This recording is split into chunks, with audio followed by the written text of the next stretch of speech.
기도하겠습니다. 사랑합니다. 축복합니다. 하나님을 예배하는 복된 주일입니다. 함께 하나님을 예배하며 사랑과 축복이 넘치는 하루가 되셨으면 좋겠습니다. 우리가 차례대로 살펴보고 있는 신명기는 모세가 기록한 5권의 성경인 모세오경을 마무리하는 마지막 책입니다.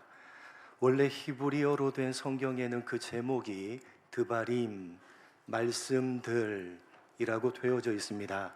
그런데 히브리어 성경을 헬라어로 번역을 한 70인역이라는 번역본에 이 책의 제목을 듀테로노미온, 거듭되는 율법이라고 붙였고, 이것을 한문식으로 거듭 신자에 명할 명자를 사용해서 신명기라고 번역을 한 것입니다.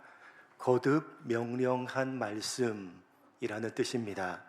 여러분, 하나님께서는 이스라엘 백성들에게 율법의 말씀을 거듭 명령하셨습니다. 왜냐하면 광야 시내산에서 첫 번째로 명령하신 율법의 말씀을 들었던 광야 1세대들이 불순종함으로 광야에서 모두 다 죽어버렸기 때문에 하나님께서는 광야 2세대들에게 율법의 말씀을 거듭 명령할 수밖에 없었던 것입니다. 시내산에서 첫 번째로 명령한 율법의 말씀을 듣지 못했던 광야 2세대들이 이제 요단강만 건너면 약속하신 가나안 땅이 바라다 보이는 모압 평지에 도착을 한 것입니다. 그래서 그 광야 2세대들이 약속하신 가나안 땅에 들어가기 전에 하나님께서는 모세를 통해서 그들에게 다시 한번 율법의 말씀을 명령하시는데, 그냥 명령하신 것이 아니라 설명을 하신 것입니다. 그렇게 그들의 마음판을 깊이 파서 새기듯이 율법의 내용들을 다시 한번 설명을 하는데, 구체적으로 풀어서 설명을 하기 전에 모세는 먼저 지난날 광야에서 있었던 몇 가지 사건들을 언급하면서 교훈합니다. 중간급 지도자들을 세운 사건, 가데스 바네아 사건에 이어서 오늘 본문에서 모세는 그 가데스 바네아 사건 직후에 어떤 일들이 있었는지를 회상하면서 이야기합니다. 40여 년 전에 광야 1세대들은 가나안 땅으로 들어가는 입국역인 가데스 바네아에서 가나안 땅을 주시겠다고 약속하신 하나님을 믿지 못하고 먼저 정탐꾼을 보내서 정탐을 했고, 12명 가운데 10명이 부정적인 보고를 하자 그만 불평을 쏟아내면서 하나님을 원망하며 대적했습니다. 그래서 하나님께서는 진노하사 그들이 가나안 땅으로 들어가지 못할 것이라고 하시면서 방향을 돌려서 다시 광야로 들어가라고 말씀을 하셨습니다. 바로 그때 광야 1세대들은 이렇게 반응을 했습니다. 본문 40절 41절입니다. 이렇게 반응을 했습니다. 2절 같이 읽겠습니다. 시작.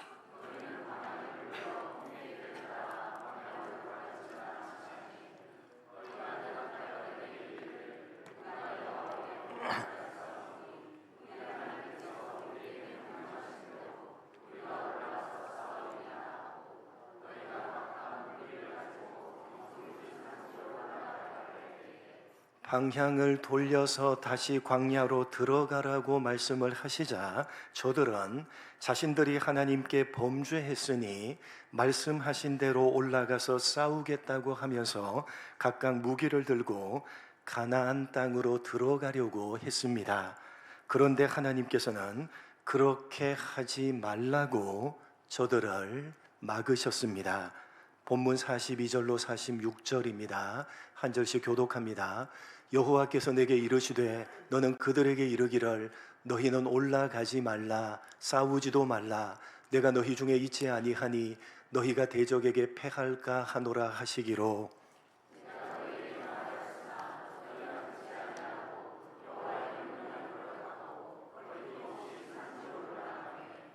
그 산지에 거주하는 아모리 족속이 너희에게 마주 나와 벌떼같이 너희를 쫓아 세일산에서 쳐서 호르마까지 이른지라.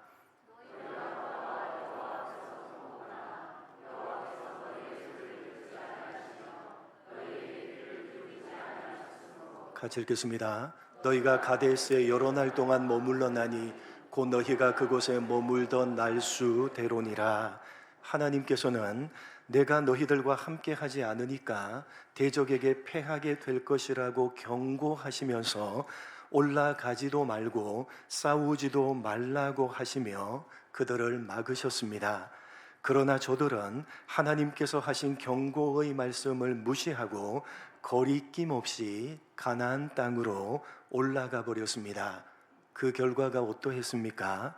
아모리 족속에게 처참하게 패배하게 됩니다. 그리고 돌아와서 통곡했지만 하나님께서는 그들의 통곡조차 외면하셨습니다. 그리고 이제 그로부터 40여 년이 지났고 지금 모세는 광야 2세대들에게 지난날 1세대들이 어떤 잘못을 범했는지를 이 사건을 통해서 교훈하고자 하는 것입니다. 오늘 본문에 기록된 이 사건을 이야기함으로써 모세가 광야 2세대들에게 그리고 이 본문을 대하고 있는 우리들에게 도대체 어떤 교훈을 하려고 의도하고 있는지를 알려면 우리는 한 가지를 풀어야만 합니다. 무엇이냐? 분명히 광야 1세대들은 자신들이 죄를 범했다고 인정하면서 돌이켜서 말씀하신 대로 가나안 땅으로 올라가겠다고 했습니다. 그런데 하나님께서는 저들과 함께 하지 않는다고 하시면서 올라가지도 말고 싸우지도 말라고 하시며 저들을 막으셨습니다.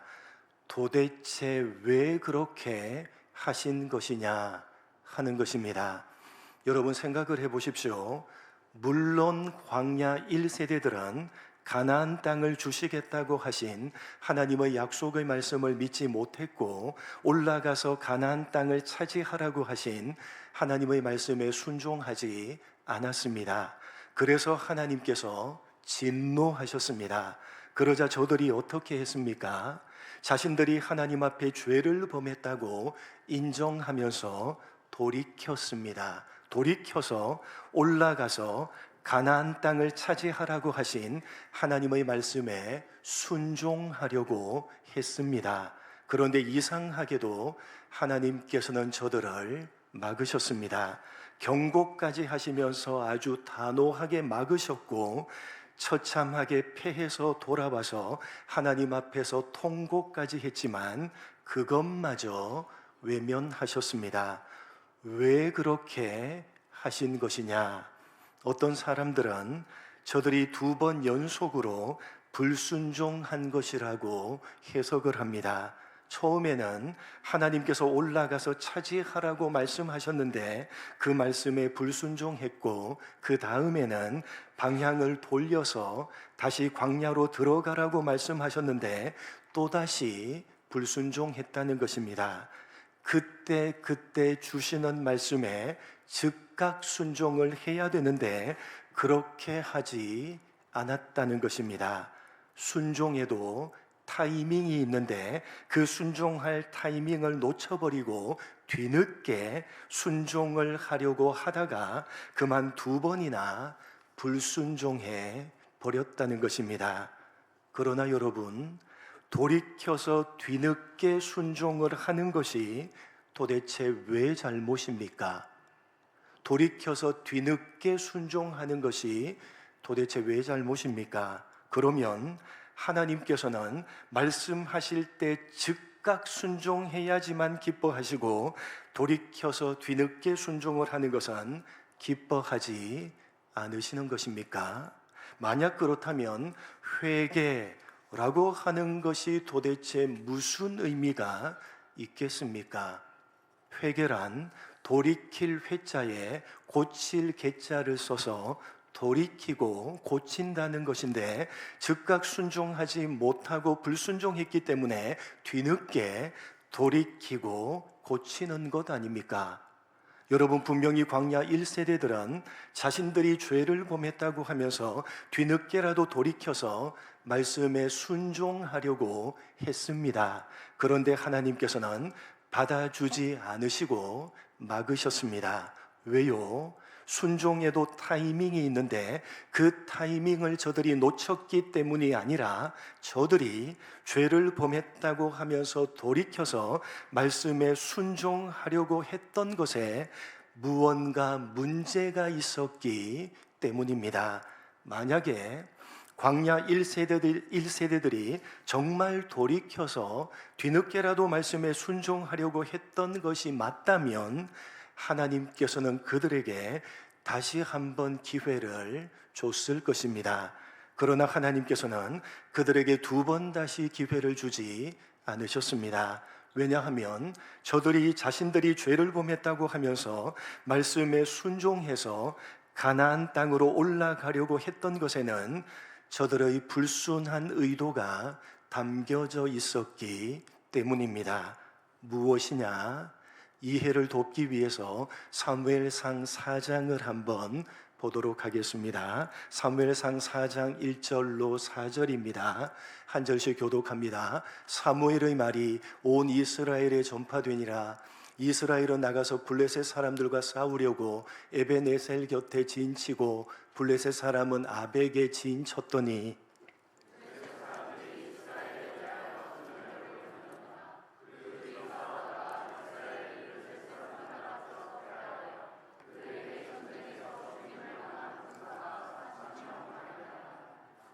백성이 진영으로 돌아오매 이스라엘 장로들이 이르되 여호와께서 어찌하여 우리에게 오늘 블레셋 사람들 앞에 패하게 하셨는고 여호와의 언약궤를 실로에서 우리에게로 가져다가 우리 중에 있게 하여 그것으로 우리를 우리 원수들의 손에서 구원하게 하자 하니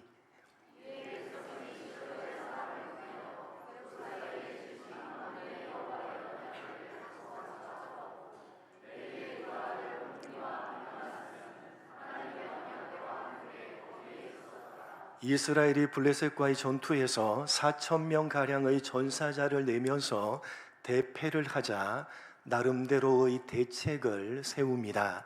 자신들이 패배한 이유가 하나님의 언약궤를 전쟁터로 가지고 오지 않았기 때문이라고 분석을 하고 사람을 실로에 보내서 언약궤를 전쟁터로 가지고 옵니다. 하나님의 임재를 상징하는 언약궤만 가지고 오면 하나님께서 함께 하실 것이고 그러면 전쟁에서 이길 것이라고 저들이 생각했던 것입니다. 전쟁에서 이기기 위해서 하나님을 이용하려고 했던 것입니다. 그러나 결과는 무려 3만 명의 전사자를 내면서 대패했고 언약궤마저 빼앗겨 버립니다. 이스라엘은 자신들을 위해서 하나님을 이용하려고 했고 하나님께서는 그렇게 이용당하시는 것을 용납치 않으셨습니다. 바로 오늘 본문을 통해서 모세가 교훈하고자 하는 핵심입니다. 그래서 여러분 오늘 본문을 보시면 모세는 돌이켜서 뒤늦게라도 말씀에 순종하려고 했던 저들의 행동에 문제가 있었다는 점을 한 단어를 반복해서 사용함으로써 부각시키고 있습니다. 먼저 41절입니다. 모세가 이렇게 말합니다. 같이 읽겠습니다. 시작.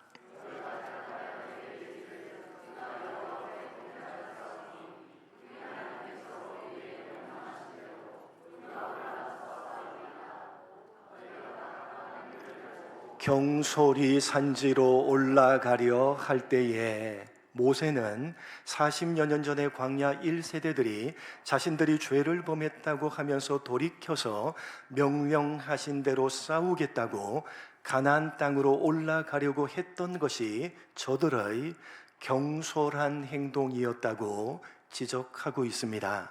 여기 경솔한이라고 번역된 단어는 히브리어 원어로 와타히누라는 단어입니다. 43절에서도 모세는 이 동일한 단어를 사용합니다. 43절 같이 읽겠습니다. 시작.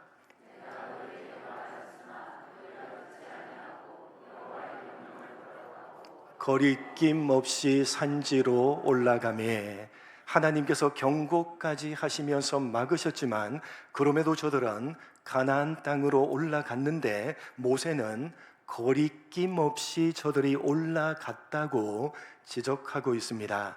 여기 거리낌 없이 라고 번역된 단어는 41절에 경솔한이라고 번역된 단어와 똑같은 와타히누라고 하는 단어입니다. 정확한 뜻은 자기를 위하는 교만한 마음이라는 뜻입니다. 자기를 위하는 교만한 마음, 그 마음으로 가나안 땅으로 올라가기를 순종하려고 했던 것입니다. 누구를 위하는? 자기를 위하는. 이렇게 모세는 40여 년 전에 뒤늦게라도 말씀에 순종하려고 했던 저들 광야 1세대들의 행동에 문제가 있었다는 점을 같은 단어를 반복함으로써 지적하고 있는데 그 정확한 뜻이 뭐라고요? 자기를 위하는 교만한 마음이라는 뜻입니다. 그러니까 저들이 돌이켜서 가나안 땅으로 올라가려고 했던 까닭은 뒤늦게라도 말씀에 순종하려고 했기 때문이 아니라 사실은 자기를 위하는 교만한 마음 때문이었습니다. 하나님의 말씀에 순종한다는 것은 하나님을 위하는 마음이어야 되는데 저들은 자기 자신을 위하는 교만한 마음을 가지고 말씀에 순종하려고 했던 것입니다. 다시 말해서 말씀에 순종하는 것을 누구를 위해서? 자기 자신을 위해서 이용하려고 했던 것입니다. 말씀에 순종하는 것은 하나님께 순종한다는 의미인데 광야 1세대들은 하나님께 순종하기 위해서가 아니라 자신들이 광야로 들어가는 불이익을 당하지 않고 가나안 땅을 차지하는 이익을 얻기 위해서 말씀에 순종하려고 했던 것입니다. 자기 자신을 위해서 말씀에 순종하는 것을 동원하려고 했던 것입니다. 내 이익을 위해서 신앙을 동원하고 내 이익을 위해서 하나님을 동원하려고 했기 때문에 하나님께서 말씀에 순종하겠다고 했던 저들을 막으셨던 것이고 처참하게 패배하게 만드시고 저들의 통곡까지 외면하셨던 것입니다. 여러분, 하나님의 말씀에 순종한다는 것은 말씀에 순종하는 그 행동 자체도 중요하지만 그보다 훨씬 더 중요한 것은 말씀하시고 순종하라고 명령하시는 분이 하나님이시라는 사실이 훨씬 더 중요한 것입니다. 무슨 말입니까? 말씀에 순종하느냐 순종하지 않느냐 하는 것 이전에 순종하는 대상이 하나님이시라는 것이 훨씬 더 중요하다는 것입니다. 하나님께 순종하기 위해서 그분이 하시는 말씀에 순종하는 것이지 다른 무언가를 위해서 말씀에 순종하는 것은 사실은 순종이라고 할 수 없고 신앙이라고 할 수도 없는 것입니다. 그런데 광야 1세대들은 자기 자신을 위하는 교만한 마음으로 말씀에 순종하려고 했기 때문에 다시 말해서 자기 자신을 위해서 말씀에 순종하는 것을 이용하려고 했기 때문에 하나님께서 막으신 것입니다. 그리고 그로부터 40여 년이 지나서 모세는 광야 2세대들에게 그리고 우리들에게 너희는 그렇게 하지 말라고 교훈을 하고 있는 것입니다. 광야 1세대들이 그랬던 것처럼 너희는 너희 자신을 위해서 말씀에 순종하는 것을 이용하지 말라고, 너희 자신을 위해서 신앙을 이용하고 너희 자신을 위해서 하나님을 이용하지 말라고 교훈을 하고 있는 것입니다. 여러분, 우리가 하나님의 말씀에 순종해야 되는 까닭은 말씀하시는 그분이 하나님이시기 때문입니다. 다른 이유는 없어야 됩니다.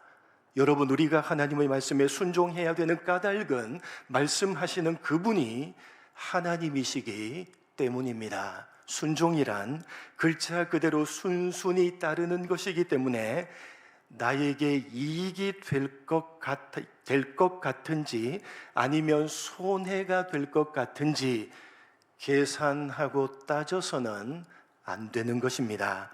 나에게 이익이 될 것 같아서 말씀에 순종하는 것은 사실 순종이 아니라 이용입니다. 내 이익을 위해서 말씀에 순종하는 것을 이용하는 것입니다. 예를 들자면 이런 것입니다. 우리가 잘 알고 있는 유명한 말씀인 마태복음 6장 33절입니다. 한번 읽어보겠습니다. 시작.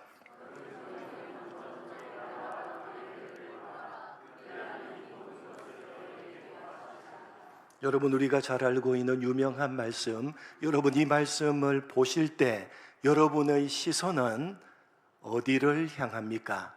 그리하면을 기준으로 앞에 것에 여러분의 시선이 갑니까? 아니면 그리하면을 기준으로 뒤에 것에 여러분의 시선이 갑니까? 어디에 갑니까? 어디에요? 여러분, 이 말씀, 우리가 너무나도 잘 아는 이 말씀, 마태복음 6장 33절의 말씀에 순종한다는 것은 그리하면 뒤에 나오는 것은 없다고 생각하고 앞에 나오는 그의 나라와 그의 의를 구하는 것만 생각하고 순종하는 것입니다. 그것이 이 말씀에 진짜 순종하는 것입니다. 그렇게 하지 않고 앞에 나오는 하나님의 나라와 그의 의를 구하라는 말씀에 내가 순종하면, 그리하면 뒤에 나오는 모든 것을 더해 주시리라는 말씀이 나에게 이루어지겠구나 라고 생각하면서 그의 나라와 그의 의를 구하라는 이 말씀에 순종한다면 그것은 사실 순종이 아니라 이용입니다. 순종이 아니라 이용입니다. 내 이익을 위해서 말씀에 순종하는 것을 이용하는 것입니다. 여러분, 기독교 신앙이란 하나님을 섬기는 것입니다. 여러분, 기독교 신앙이란 하나님을 섬기는 것입니다. 내가 하나님을 섬기기 때문에 내가 섬기는 그 하나님이 하신 말씀에 순종하는 것이고, 내가 하나님을 섬기기 때문에 내가 섬기는 그 하나님을 예배하는 것입니다. 내가 하나님을 섬기기 때문에 그 하나님 앞에 헌금을 하는 것이고, 내가 하나님을 섬기기 때문에 내가 섬기는 그 하나님 앞에 모든 신앙적인 행위들을 하는 것입니다. 다른 이유가 없습니다. 이유는 단 하나입니다. 내가 하나님을 섬기기 때문입니다.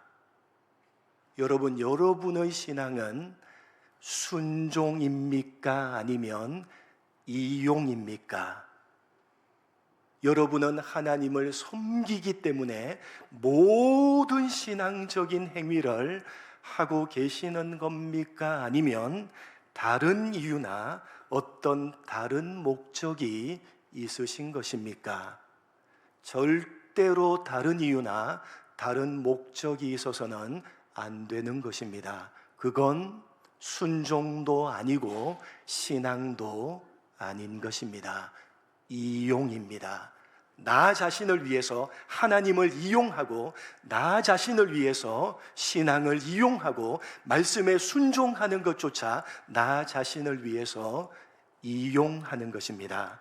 여러분, 여러분이 가지고 있는 신앙은 순종이십니까? 아니면 이용이십니까? 하나님께서는 이용당하는 것을 절대로 용납치 않으십니다.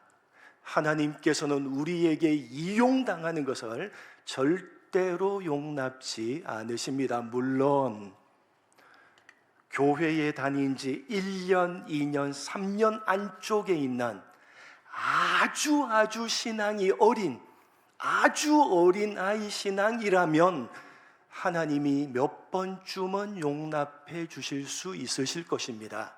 그러나 10년, 20년, 30년 신앙생활을 한 지가 되셨는데 여러분 하나님을 이용하려고 한다면 절대로 하나님은 용납치 않으실 것입니다. 여러분 스스로의 신앙을 정직하게 되돌아 살피시고 점검해 보시기 바랍니다.